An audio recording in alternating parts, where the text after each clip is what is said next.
Good morning. I am Sharzad Morgan from thetreasurewithincoaching.com. And today we're going to continue learning about intimacy anorexics and the causes. Before I go into the video, I want to say that I got this book to learn more about both myself and the 25-year marriage I had, where I was with someone who was somewhat intimacy anorexic, and that is ultimately the reason I left. People who are afraid of intimacy are not going to change. They might, but usually not. And I had to learn to ask myself why I was okay with that, why I didn't see that. And so I learned from it, and I think it's really good to learn from our mistakes. That, why did I pick someone like that? Why was I okay with that? And yeah, I just thought, this book could help me uncover something in myself and my past that I could make more sense of. I also want to say that people who are intimacy anorexic are not bad people. Someone left a comment on one of my videos saying, like, you criticize your ex-husband, but you also seem to admire him. Yes. Just because someone is afraid of intimacy and pushes you away doesn't mean they're bad people. They can be charismatic, intelligent, kind, funny, good providers, good fathers, interesting, skillful, motivated, well-dressed, So these are people anywhere in life.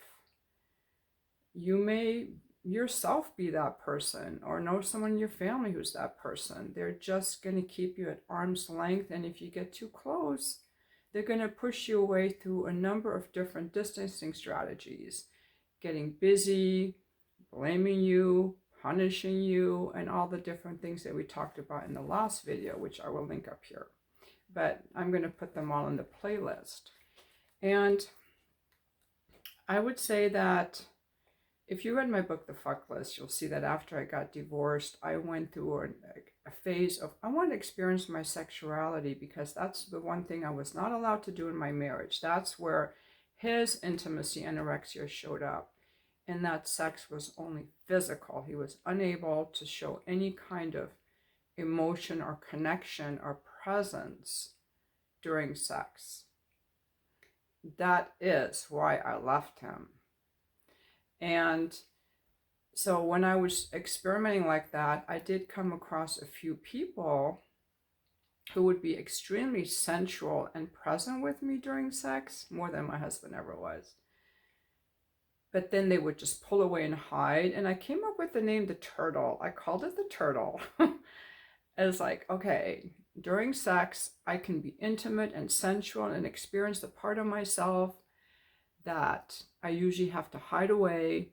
But as soon as sex is done, I'm going to close back up again and pull my head back into my shell. Maybe you can relate to that. Maybe sex is the only place you can be intimate and sensual with someone and express yourself. And maybe that's the only place you can't. It can also come out in friendships, where you're just too busy. You don't really want to get to know your friend. It can come out in all kinds of ways. And there's no problem with it. You can be intimacy anorexic all you want. The pain only happens to the person that you're in your relationship with, your spouse. Your spouse is the person who will be hurt by it. That's the only person hurt. For the intimacy anorexic, they have no problem at all. I'm behind a wall. I'm safe. I'm fine. I have no problem. I'm doing exactly what I want. And the intimacy anorexic can be a man or a woman, but it's the spouse who feels frustration and pain and deep agony. And after years and years of that, that spouse is finally going to want to leave. Not before having told you. But again, the intimacy anorexic is not listening. It's too scary. The intimacy anorexic is not a bad person. They're a deeply wounded person. They're wounded. Now, how did they get wounded? Because every child wants to be loved by their parents. They want to feel nurtured, they're playful, they're curious, they're connected, they're happy. But something happened to that child before they can really reason, while they're still in their like hypnotic state. Something happened, or maybe even later on, and children are very smart. We make decisions. Well, this happened to me, so I'm not going to be open anymore. I'm not going to trust anymore. The world isn't safe. You need to have a coping strategy as a child. It's very smart of you and of me. We're very smart as children. We get coping mechanisms. Oh, I will never let my parent hurt me again like that. Well, that's very good. But this is where the problem comes in. We become adults and we still act like these children. As adults, we have freedom to express ourselves in different ways, to find safe people, to act in different ways. That coping mechanism, those protective coping mechanisms that we used as children to protect ourselves from a harsh reality, we have to throw that off if we want to live a joyful life. So that's where many people don't. The world is full of adults walking around who are deep inside they're little toddlers. They're still having temper tantrums. I think of the men in the manosphere as a good example of wounded men who act like raging little toddlers mad at all the women. Wounded, acting like raging little toddlers. Also, some of these angry feminists, same scenario. Angry little toddlers, angry at men because maybe their daddy hurt them or ignored them. For the MGTOW guys and the manosphere guys and the incel guys, maybe their mommy hurt them, neglected them. Not all women are bad. But let's go into the causes. There are a number of causes. Again, these people are not bad, they're wounded. But you can't change. So let's just go into, like understanding these people a little bit better. But just so you know, if you're in a relationship with an intimacy anorexic, you cannot change them. They are behind the fortified wall where it feels safe. If the manosphere guys can hate all women, they never have to risk rejection or hurt or the real things that adults have to go through. If the feminists can hate all men, they're protected and safe behind their wall, their concrete barrier. No one can get in. Nothing can get out. Very safe back there. So I think it's important to see that if that's you and to have some compassion for how you got there and see if you're willing to just come peek out behind that wall a little bit and see the opposite sex in a safer way than you have. Notice that there are people who are different than your parents or your abusers and that the world is safe. You cannot practice this alone. You cannot practice this with your pets. You can only practice this in relation with other people. That's the only way to get over it. Okay, so now we will go into what are the causes of intimacy anorexia. Cause number 1, sexual trauma. I have coached quite a few people and spoken to many people and come across people in my lifetime who were sexually abused as children. And usually these people become like severe drug addicts or alcoholics. That's very common. It's very common. People who are alcoholics or drug addicts usually have some kind of severe trauma in their childhood. Sexual trauma is a big one. So sexual trauma is when one's sexuality is ravaged, shamed, and damaged by strangers, friends, or family members. Whether it's one time or hundreds of times by one person or many people, It creates pain that infects the entire being of the victim. Many men and women with addictions have experienced sexual trauma. There are things the victim believed to be true before the trauma occurred, such as the world is a safe place. People are safe and I can trust. That's what every little child believes when they're first born, of course. But these beliefs about the world, others, and trust are shattered when someone is sexually abused.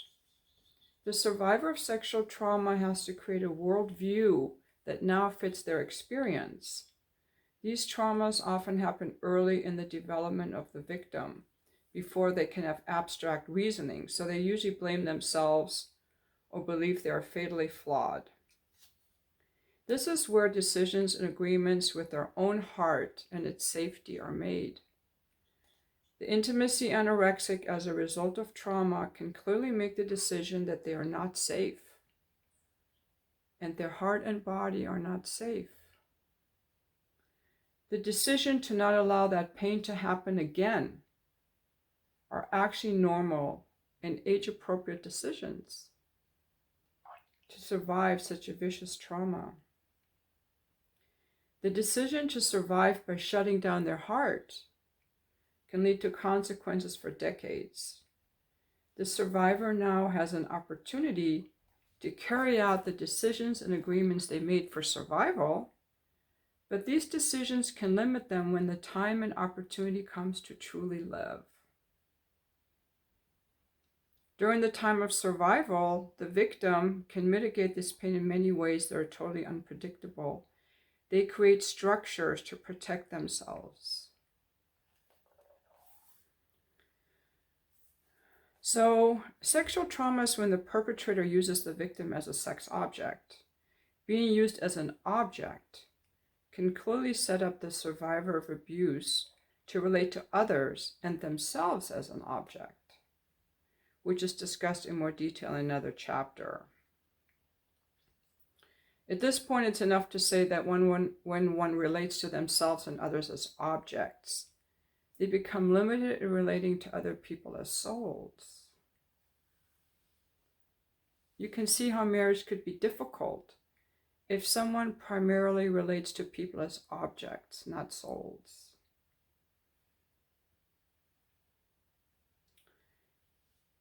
In summation, the abuse survivor survives the abuse and protects themselves by relating to other people as objects. They are most likely married to someone who needs intimacy, but they already made an agreement to themselves that they could never give again and feel safe. This dynamic I just described is at the core of some intimacy anorexics. But you can get help if this is you. We can't choose to be free of abuse. However, we can choose to do the work necessary to reclaim our soul to be able to give and receive love again. Now, some people may just shut down sexually. Like there can just be different areas of this anorexic's relationship style where they are withholding. It could just be treating your spouse as an object during sex, which was my experience. Or it can be in that you don't have any relationships at all. You don't date at all. The second cause of avoidance, emotional unavailability in your relationship is attachment issues with your opposite gender parent. So if you're a man, attachment issues with your mother. If you're a woman, attachment issues with your father. And I'm speaking of heterosexual couples here. If your mother is cheerful, spiritual, or depressed, you could easily think all women are the same way.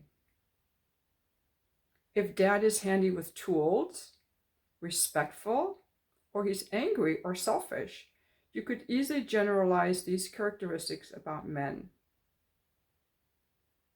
Now, here are 3 patterns that he's going to talk about in this book. that people have experienced from their opposite gender parent. The first pattern is the parent is not safe. So if you're a man, your mother was not safe. If you're a woman, your father was not safe. They might have angry outbursts, be unpredictable. They could be moody, angry, drunk, mentally ill. They may have shamed you, told your confidences to other people. You, as a young child, could not predict safety at any time with this parent.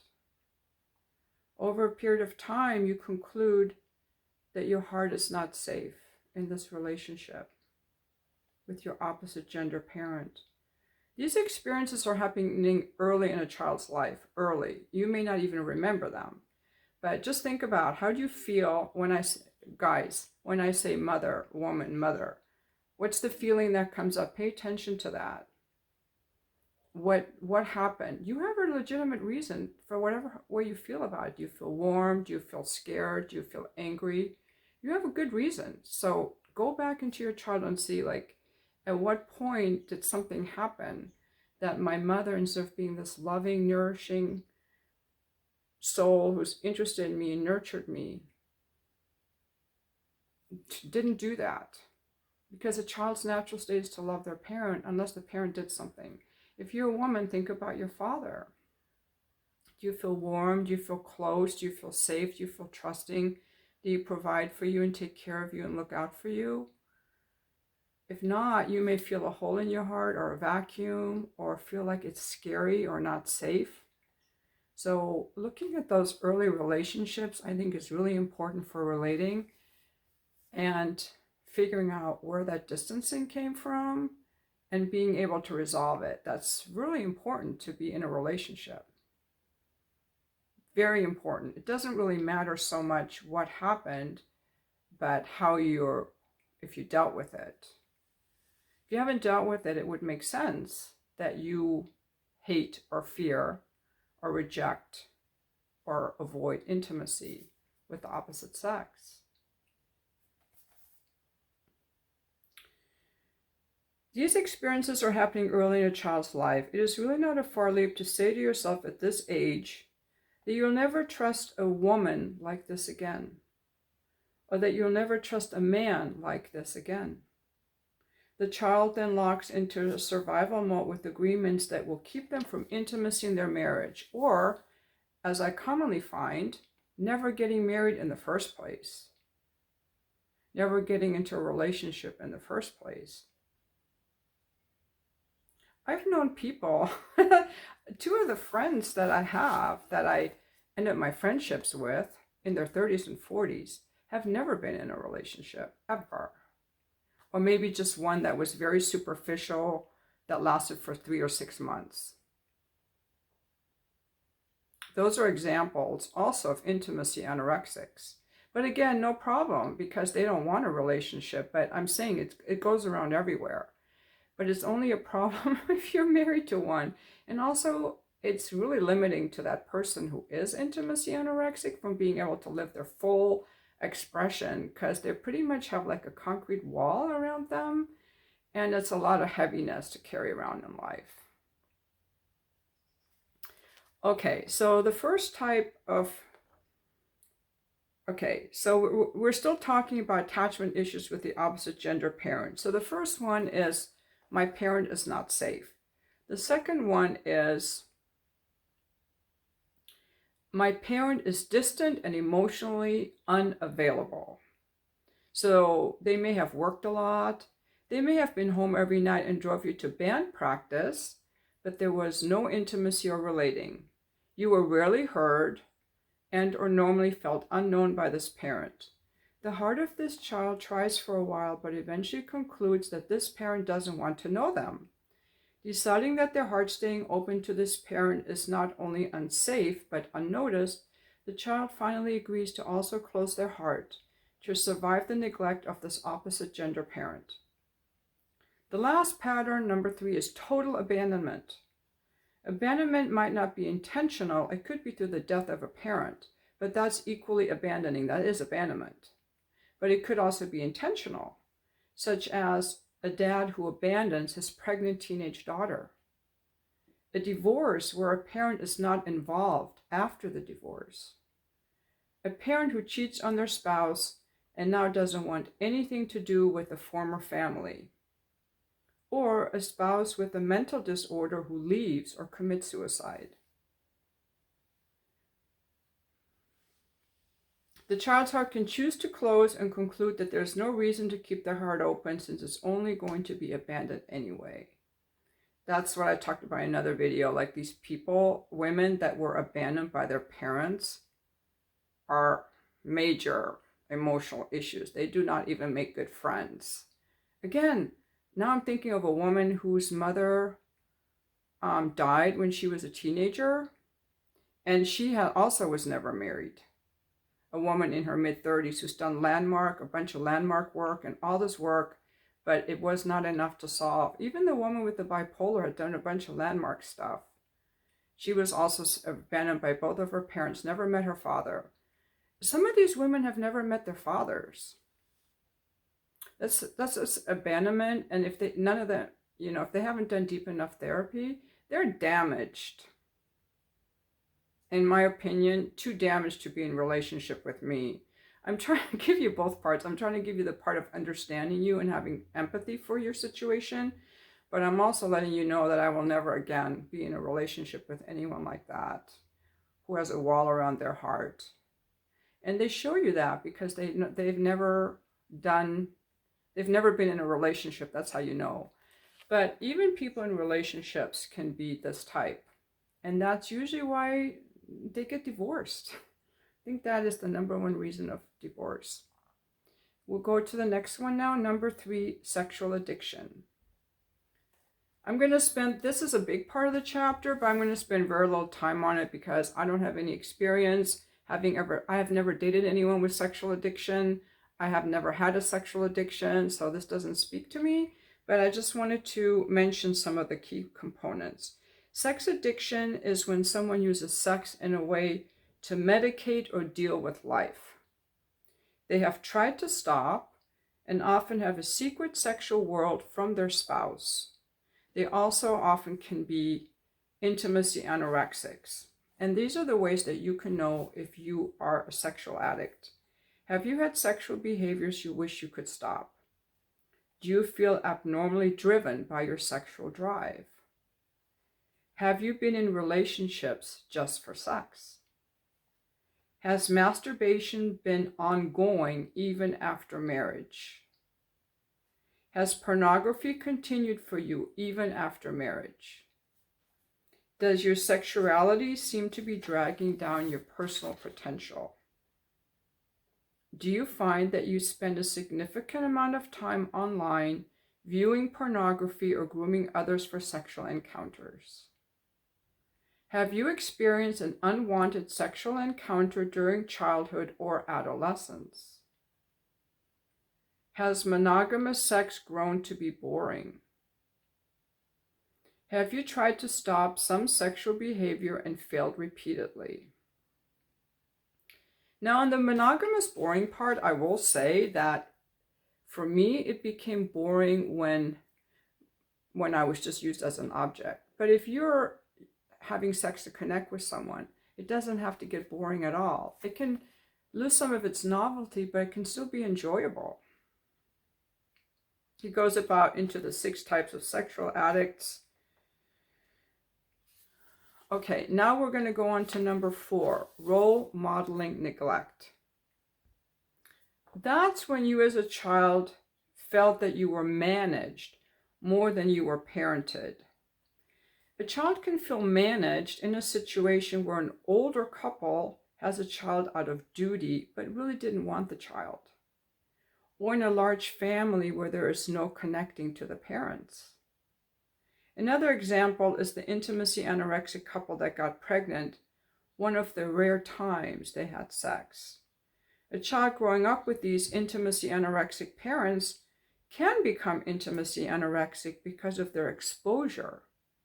to the lack of care between parents or any real connectedness or closeness.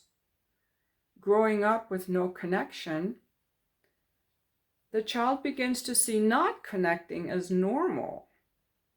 They may be growing up in a home where children are to be seen but not heard, or worse yet, not to be seen or heard. Then he goes on to talk about a man who practically raised himself. He had a key to let himself into the house and go to bed, rarely seeing his parents. Aloneness becomes expected and normal. This neglect can also produce generalizations about relationships in the child.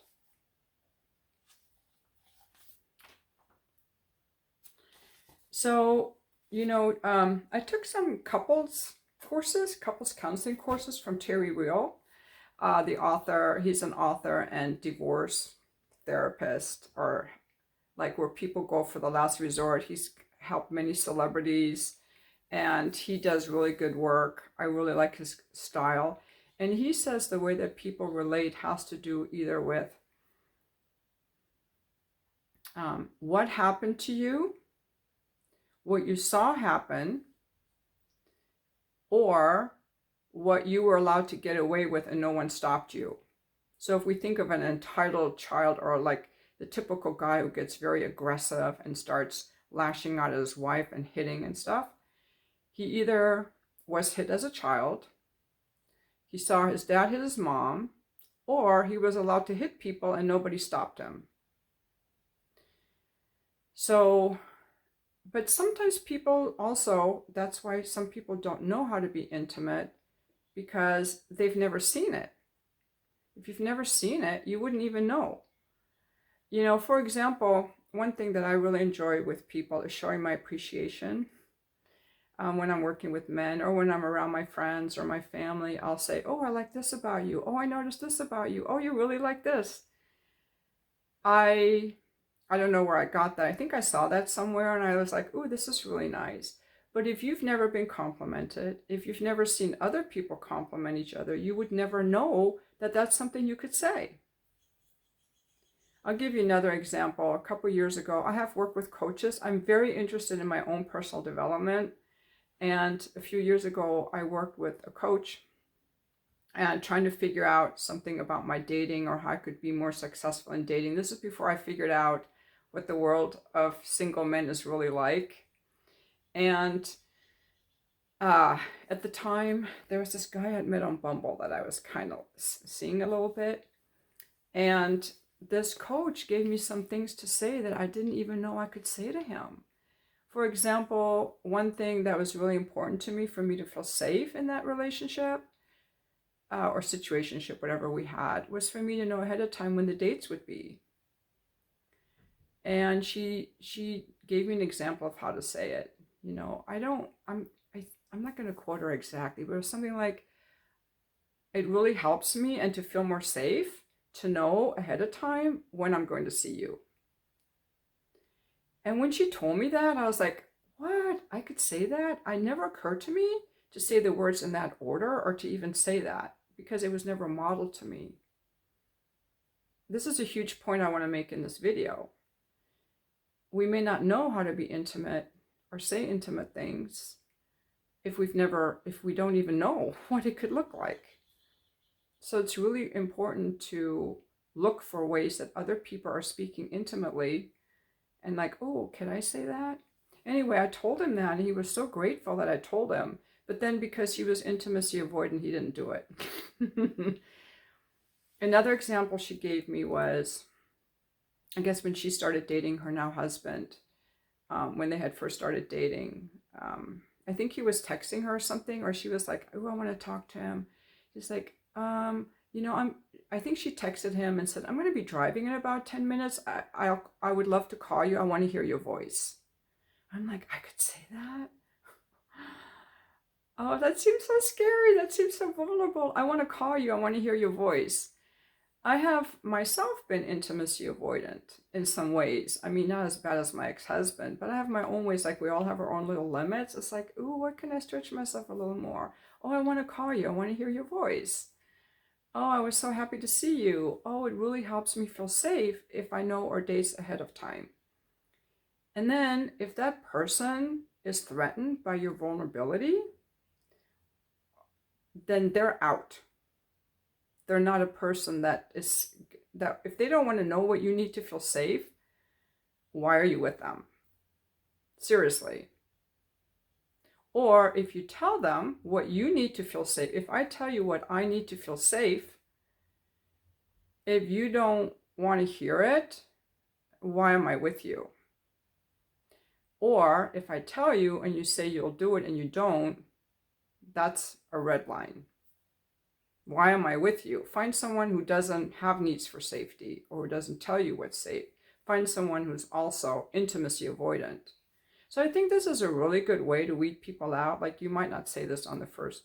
Well, you can say this on the first date. What I need to feel safe in dating is to have dates planned like at least 3 or 4 days ahead of time.